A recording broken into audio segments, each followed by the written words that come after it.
welcome. How lovely. God. It's always wonderful How to lovely see to you. see you. Little Angelica. Darling. This was my contribution to Sport Relief, walking across the floor and not... Well, it's not a bad effort. Well, it's not a bad effort. But what is that girl doing? I know, Unbelievable. Joanna. How would you cope with a climb like that? Completely hopeless. But I think she's so courageous because she's afraid of heights. The heat is intense. And for all that, cameras make it look kind of cosy and at home, she's on her own out there. Yeah. She can... Oh, yeah. It's hot and it's dangerous and it's terrifying and she's fabulous. You couldn't quite believe it when you walked into the No, studio, because we've had her on a screen for a while, just watching her and seeing her. I couldn't bear it. My hands are all gone strange now. She's fantastic. It's just wonderful. Yes. It really is. Right. Well, you've been hobnobbing with a musical megastar, haven't you, darling? That's the way It's hard work. That's hard work in itself. We'll find out more about that a little bit later. Yeah. OK. Now, yesterday we saw Alex's first day on the rock, and we saw just how incredibly tough her challenge is. She was exhausted, she was close to tears, but still she was determined to get to the top. Yeah, she was. Well, after bedding down on her tiny portaledge for a night, and with the help of a bit of birthday cake, this is what happened next.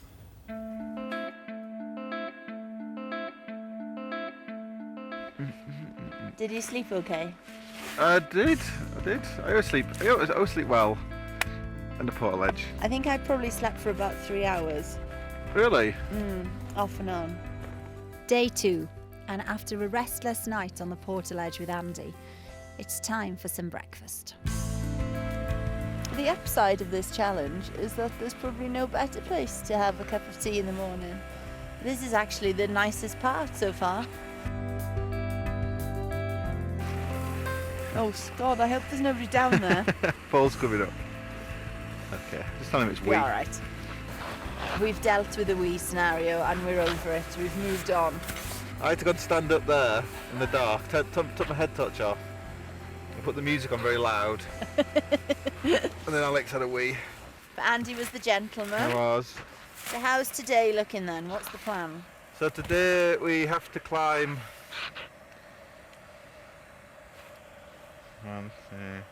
4 pitches. Right. So yesterday we did 3 pitches. Today 4. 4, and some of them are longer. It's going to be a hard day, but in a different way to yesterday. Okay. I think you've broken like a mental barrier yesterday. So today you're probably going to have to break a physical barrier. Today I'll be climbing 600 feet, so there's no time to hang around.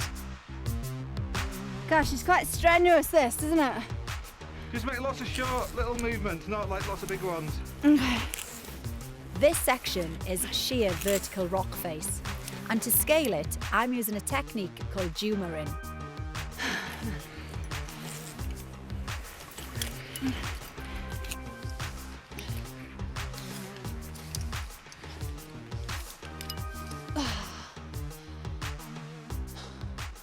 This technique is really exhausting.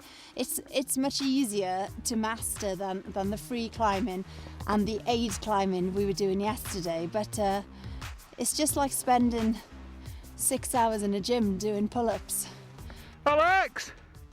I'm at the belay! I think I've chosen a bad jacket to wear for doing this, but everything kind of, I don't know, everything feels quite achy. Yeah. But it'd be good to stand up. Come on, let's go. Can I beat the bag? Ooh. I'll let you get up here, then I'll hold it up. I did get that weird feeling, doing training, everybody was saying, oh, you'll get the exposure thing, and I think I just got that a bit. Oh, where you suddenly look down and go, Yeah, well, you just got to sort of talk yourself around going, it's fine. yeah, you're safe. And the ropes feel quite elasticated and a little bit unsteady. You're attached to lots of things, so. I always kind of think ahead and always think about what's happening in the future and what's happening next week and tomorrow and the day after. But climbing, you're kind of forced to live in the present. That's why climbers are so bad at being in the real world, because they're so used to just thinking about this very moment. But I think that's a good thing though, because I never do that. That's why none of us have any savings.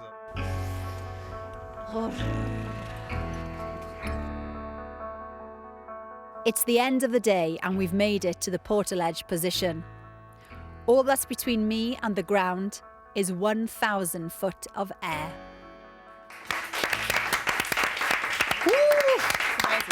Gosh, and to think that she is literally just metres away from the top now. It's extraordinary. just wonderful. Now, Joanna, Yes. we saw the numbers there, but will you, in your wonderful, silky smooth voice, will you just convince viewers to part Oh, with may their I? cash? May I? Go on. Viewers, dear viewers, I love you first, and please donate if you can. Please donate. Just text Alex to 70005. And text costs £5, only £5, plus your standard network message charge. £5 per text goes to Sport Relief. £5. Do it now. It's a very easy way to show your respect. Now, you must be 16 or over, and please do ask the Bill Pays permission. For full terms and conditions and for more information, go to bbc.co.uk/Sport Relief. So it's time to go live. come on, to let's Alex. have a look. Let's see where she is. Let's see how close. Oh, well, obviously, there's the edge. Yeah. And hopefully, we're going to see. There's Alex's house! That is the top. Goodness me, the foot's over the edge, and she's done it. I'm standing up in respect. I am standing up in respect. Yes! Oh my God, Alex Jones. Unclip yourself. Goodness, we're going to get some sound equipment to her so she can have a word. Oh my word! Hug it, touch it. You've done it, Al. They often say don't look down, but just look behind you and just see what you have achieved. You are an inspiration. Thank you so much, Matt. God, I can't believe I'm at the top. It's such a relief, I can't tell you. Such a feeling of elation to finally get here. I haven't felt... Oh, I don't know, I just wanted to touch solid ground for so long. Yeah. But it just shows with the right motivation, you know, the people I met in the Philippines, and with the right support, all of those people back in the UK, you know, anything's possible. So thank you so much to everybody who's... Yes, you've done it, Al. You've done it. The pressure's off. Just relax. You've done it. Listen, Alex, when you first started the challenge, you know, you found it quite tricky and quite emotional. What was going through your head? How did you get through that? Oh, Angelica, it was the first 3 pitches were just such a surprise. You know, I've been training for 2 months, but I just realised the enormity of the challenge and how small I felt in comparison to this ginormous rock that was just towering over me, and it just felt impossible. But I have to say, there's been a fantastic team of people on the wall with me, and if you don't mind, I'd like to bring them all in for you to meet them. Andy, come on in. They've been honestly so supportive and got me through some of the hardest times, especially that first day. But this gentleman in the orange helmet has been just incredible. When I was freezing cold last night, he gave me his sleeping bag. He's just wonderful. No. And now, Here he is. Come how on. was that second night on there? Because we heard in the He's first... always tangled and stuff. We heard in the first night that you only got a few hours sleep. Was it a little bit better yesterday? And how exhausted is your body right now? Matt, just everything aches. You know, the bottom of my back, my hands are just in pieces. But every little inch was just worth it, because I know how generous people have been, and it was just every single pain. I mean, that will fade, but the people, you know, that will be helped by Sport Relief, this will change their lives. So that's the important thing. But Andy, thank you so much. I'd like to say Well done, well done. an absolute angel, honestly. And all the other guys that have been with us as well on the wall. Alex, you've done an amazing, amazing thing. Is there one moment that you remember forever being up there? I think it's probably this one, Angelica. It's probably just getting over that ledge and getting to the top.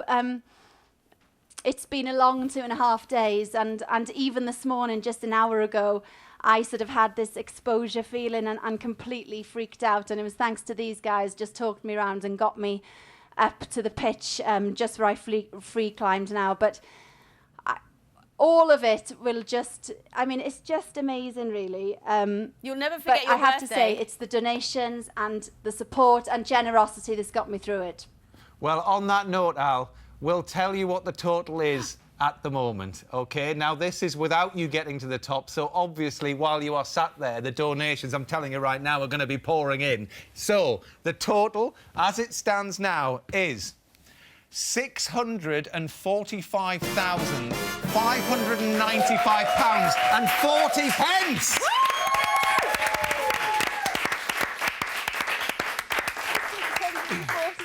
45,045 pence. Oh, amazing, amazing.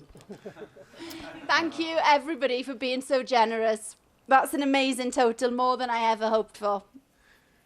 Al, what you've done is remarkable. I mean, you know, pain is temporary, glory lasts forever. Nobody can ever take away what you've done there. And I know when I said goodbye to you, I knew it was going to be tough. It was hard. You've done it. You've come back, and you can hold your head up high forever. You are remarkable. Well done. Well done. Well done. Just, and a massive thank you, like Alex has said, to all the Radio Times readers who donated, as well as all the One Show viewers as well. Listen, Al, I'm so proud of you. I remember when you came round to my house, you said, I'm not sure I'm going to do it, but you have done it, and we'll talk about it when you get back. But I can't believe you're about to jet on a plane to come back for Sport Relief tomorrow night. I'll see you very soon. Thank you. And listen, not just that as well, Alex will be presenting, believe it or not, on Sunday with me in the afternoon. Now, what can I get you for Sunday to make it as comfortable as possible? What can I bring you? Probably some plasters and a bit of cream and maybe some painkillers. Listen, my love, that is no problem. I cannot wait to see you one more time. You Well are done. just brilliant. Now, we're now, Alex, we're going to remind everybody why you have pushed yourself to the absolute limit, and it is all to help some of the people that Alex met in the Philippines whose lives were torn apart by the typhoon last November. During my visit, I met people like Tess, who told me her incredible story of survival. I said, water, water, coming, water. And how she saved her baby daughter Samuela from drowning. I said, Samuela. And then Samuela, and then, yeah. So you have to give her mouth to and mouth. then I said, she's still alive. But like thousands of children following the storm, Samuela is malnourished. What is the one thing you need more than anything else? Foods. Yes. And to strengthen yeah. her. 4 months on from the typhoon, there are still millions of people living in makeshift shelters. Like Delia and her 2 daughters. How do you cope living in here, the 3 of you? It's hard to sleeping here. We will lie down right here side by side and can barely move around because there is little space. But by funding local projects, we can help buy essential tools to rehouse those in need. What do you think of the new home? I'm happy.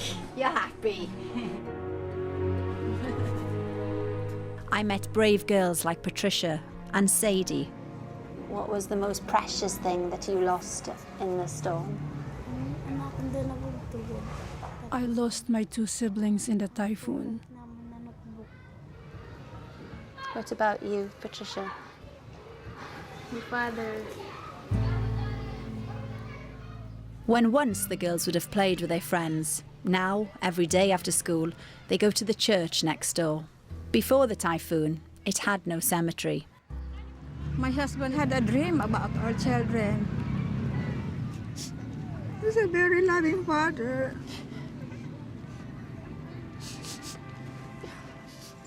The girls are trying to get back to some sort of normality. Hi, how are you? And your money can help fund child-friendly spaces which offer the children some relief from the tough reality that surrounds them. Please help us to help them and text Alex to 70005. Thank you once again. Of course, the Philippines are just one of the many places, both here and abroad, where Sport Relief money can help change lives.